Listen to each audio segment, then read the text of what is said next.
guys, welcome back to another episode.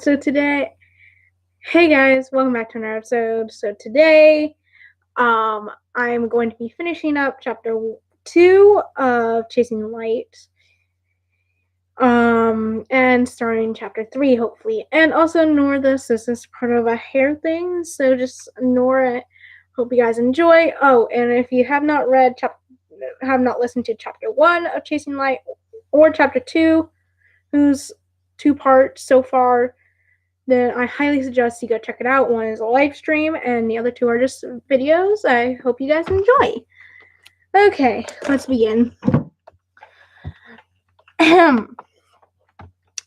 I just gotta get to it. Normally, I'm prepared. You guys know this about me. I'm prepared. But I have to get to where I am.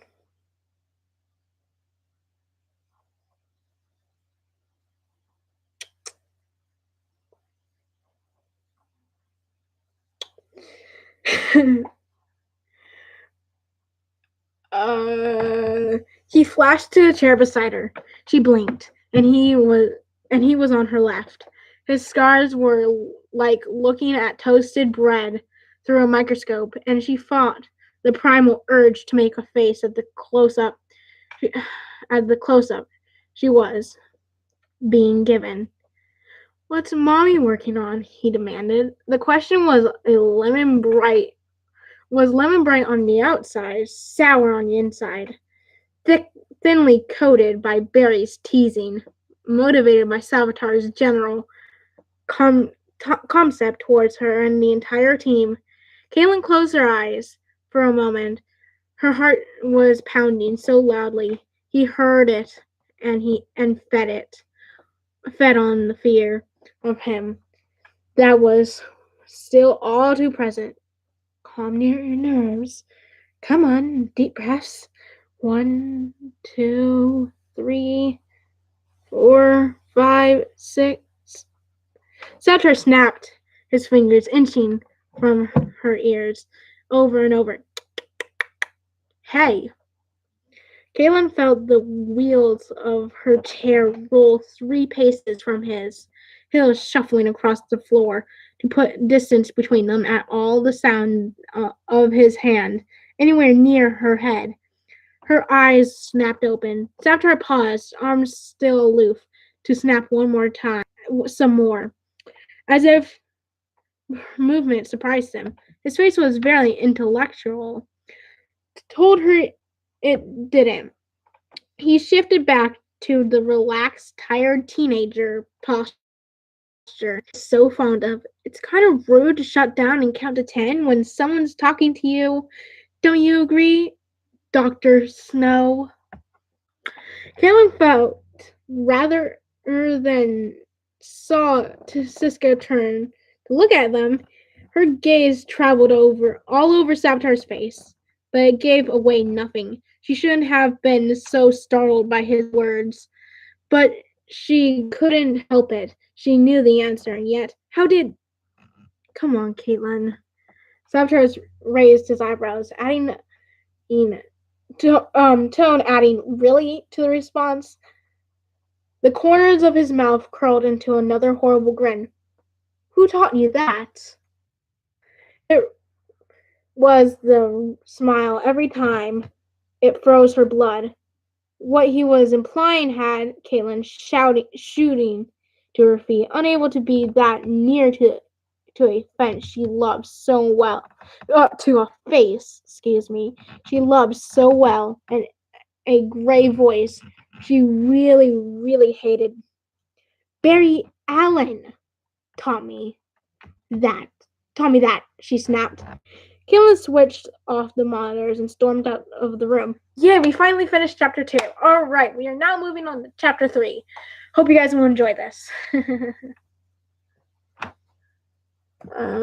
Chapter 3. By the way, this is 40 chapters, so I'm excited. You guys will probably get a lot of live streams.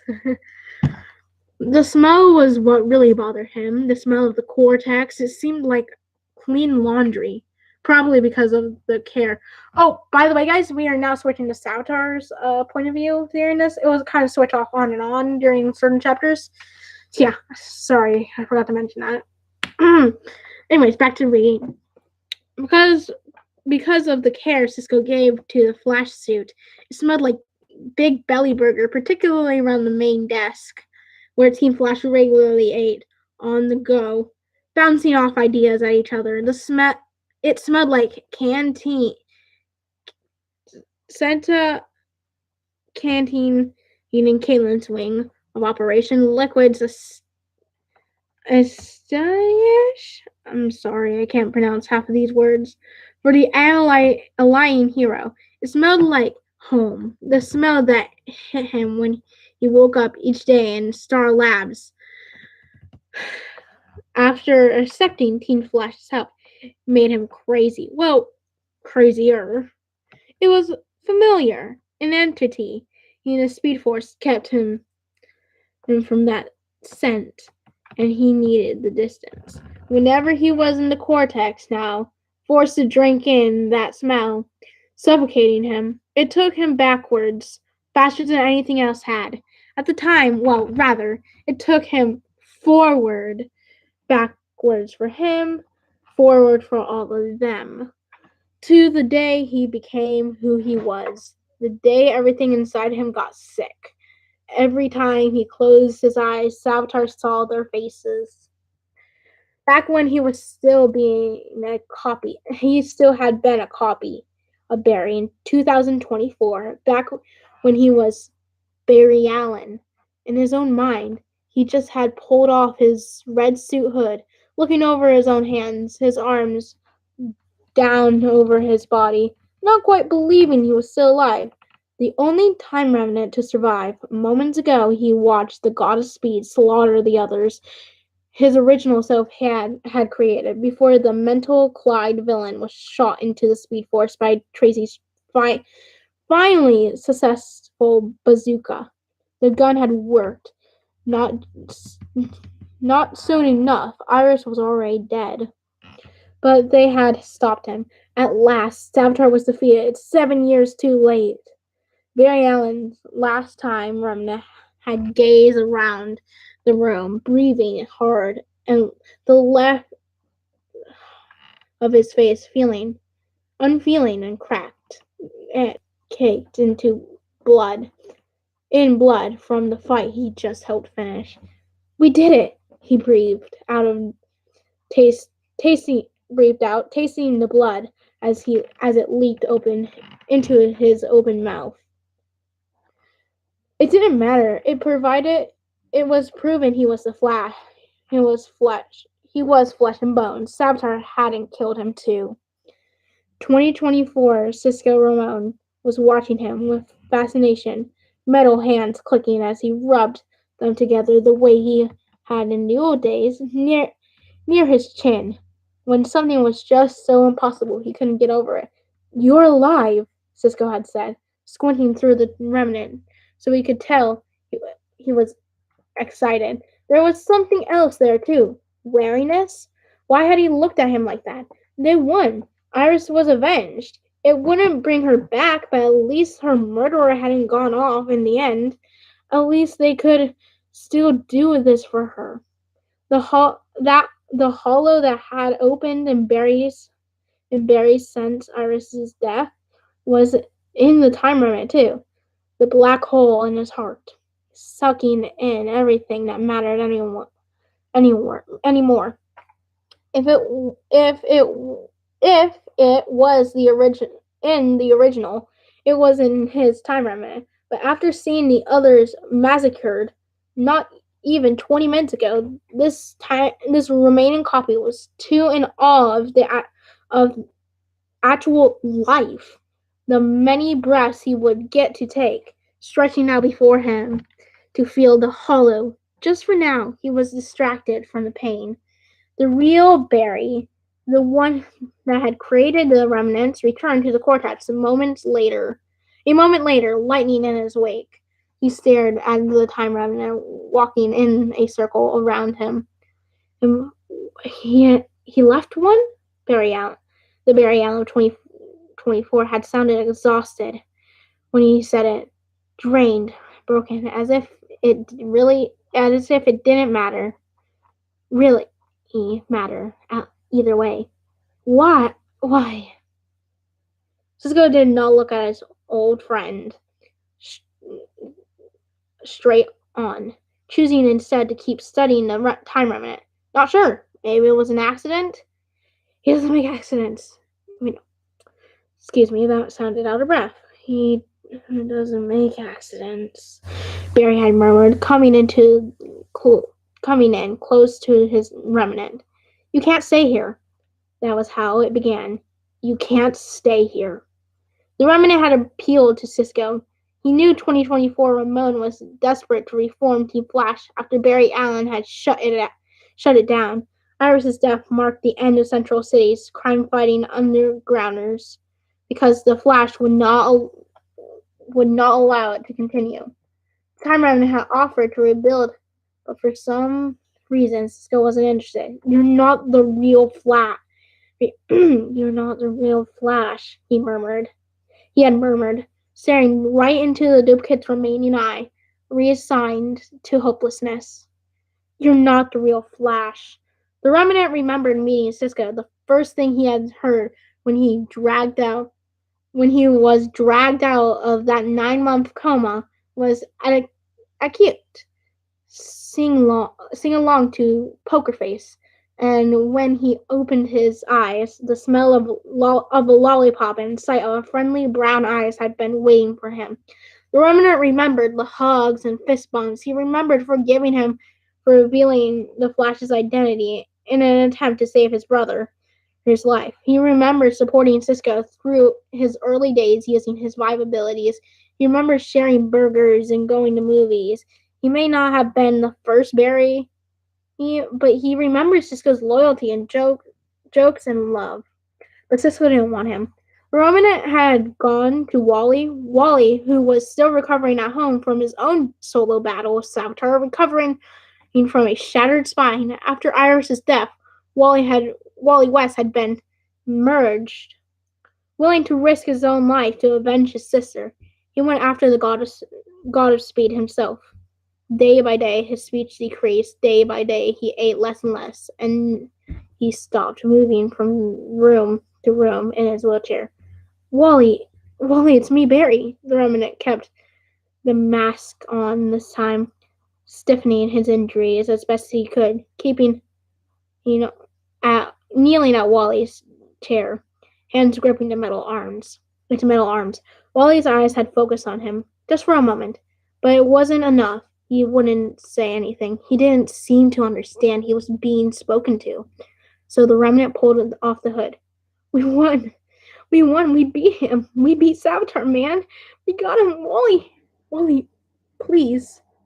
Somehow, in his barely state, Wally had seen it. He had seen the Remnant for what he was. Without a moment's doubt, he made sure he got it out.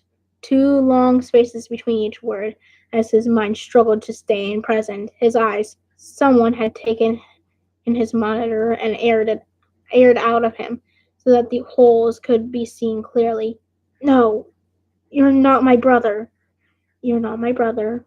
The Remnant remembered when Wally had shown up on the LinkedIn and headed straight for the apple cider, ignoring the eggnog, just as Barry had done at the beginning of the festivities. He had been sent reeling at dark eyes like Iris, and laughed like Joe's. He remembered helping Wally with his school project. He remembered giving up his speed for Wally, training Wally. He remembered testing Iris. No, he remembered teasing Iris and racing side by side and spending Mother's Day together. He may not have been the first Barry, but he remembered Wally's admiration, smile, and love. But Wally didn't want him either. The Remnant stumbled out of the living room. He wanted his dad. Joe was in Iris's old room. Everything was the same. Even the soccer ball underneath the bed. He was looking through a high school yearbook. ignoring a ringing cell phone on the bed. Joe, Joe, Hugh had whispered, I need your help. The temple duplicate had launched, babbling with nerves and to explain himself, but Joe West hadn't seen or heard from Barry Allen in 7 years, not since he lost his daughter. So that fate already wasn't welcome, and when he heard about words Savitar and Time Remnant, Joe held up a hand. His eyes were bloodshot and puffy, but they were also as sharp as if he was on he were on a job. His head swung back and forth slowly, and his gaze was fixed on an old picture sitting on the nightstand. Get out, get out, he had whispered. Get out. You're not him. You're not mine. You're not mine. The remnant remembered Joe's film had on his shoulder. Joe had remembered Joe's firm hand on his shoulder, 11 years old, trembling, pushing gently for every step forward on as he entered the West household for the first time ever night there. He remembered Joe's silhouette against the moonlight from his bedroom window, sitting with him until he fell asleep, afraid of the man in yellow. The remnant remembered there, being taught how to drive Joe in the shotgun seat. He remembered showing Joe how his new abilities could allow him to change his voice. He remembered calling Joe Dad before her running into the time stream. He remembered moving back in, remembered the smell of pizza and decorating the Christmas tree, and a firm, comforting arm around his shoulder. He may not have been the first Barry, but he remembered Joe's selflessness and tears and love. But Joe didn't want him. None of them wanted him. Utterly alone, heart having refused to break, gasping for his shoulders. Sorry, guys, I would just want to check the time to see. You know me, I'm very strict about time and how far we should go over. Utterly alone, heaving, refusing to break, gasping and shuddering. Instead, the time remnant had wandered the world at a dead run, running harder than he had ever ran in his life. But it was his. But was it his life? Was it his? Wasn't it Barry's? Wasn't he Barry? Why didn't they want him? Everything in his family, his friends, his people had ever been to him. Everything he had thought he knew they had felt for him was now dull and void.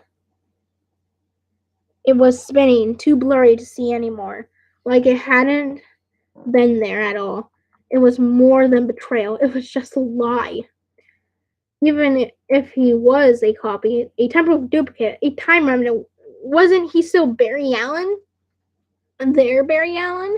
And wouldn't they hope Barry Allen? Didn't they love Barry Allen? Didn't they love him? Lie. They didn't need him. They had already won. They had won already. A spare Flash. That was what he was. A disposable hero. An aberration. Aberration. Noun for a departure from what is normal, usual, or expected. Typically on the one that is unwelcome. One that is unwelcome, not Barry Allen. What was he supposed to do if he wasn't? And what was he doing here? Alive. He remembered every second with every one of them. How was he supposed to go out without any of them? Had already lost Iris, or had Barry lost Iris? He was losing them too. Why couldn't it stop? Why did he lose everyone? Had he ever had them to begin with? Cisco, Iris, Joe, Wally, Caitlin, Julian, Harrison Wells. He wasn't Barry. He wasn't not to them.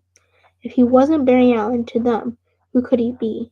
It was too much. Everything cycled back in his mind. The words were too tiny. He couldn't get away.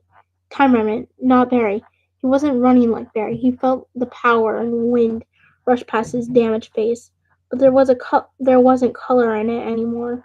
2024 to 2024, full of lights and sound and colors. He couldn't see any of it. No color. Red wasn't the right one for him anymore.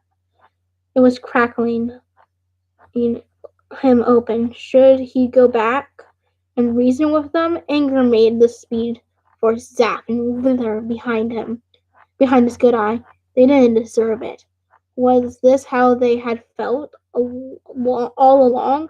Only one berry, if another berry, their berry, just a copy. They needed him. They couldn't be bothered.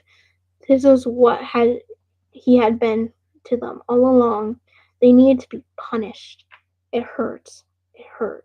It hurt. A speedster shouldn't hurt. He shouldn't have to feel pain. A duplicate in the force of the fastest, or not. He had too much power, too much in him to feel the pain. So he would become a god. Gods don't feel pain. The time runner would be Savitar, god of speed. It made sense now. Of course, this is why he had lived. Why the other remnants had to die. He wouldn't need anyone else. He would show them. He would show Barry Allen, the real Barry Allen, and what it was like to be abandoned and forgotten. This way, they wanted one Flash. They could have him. They wanted one Flash, they could have him. Savitar's brain crumpled, knew exactly how to break them. He lived it. He had lived it. They didn't want him. And the smell of the cortex today reminded him back to 2017, their present, his past. They needed their help. He needed their help. They want to give him. Alright guys, I know this was a pretty short live stream, but when I read books, I will normally, just so this is all clear, when I read books, it will be normally between what's a good time frame? 16 minutes to 20 minutes, depending on how much I actually want to read. And normal live streams will be about 16 to 30 to 35 minutes. So it can kind of vary, but yeah.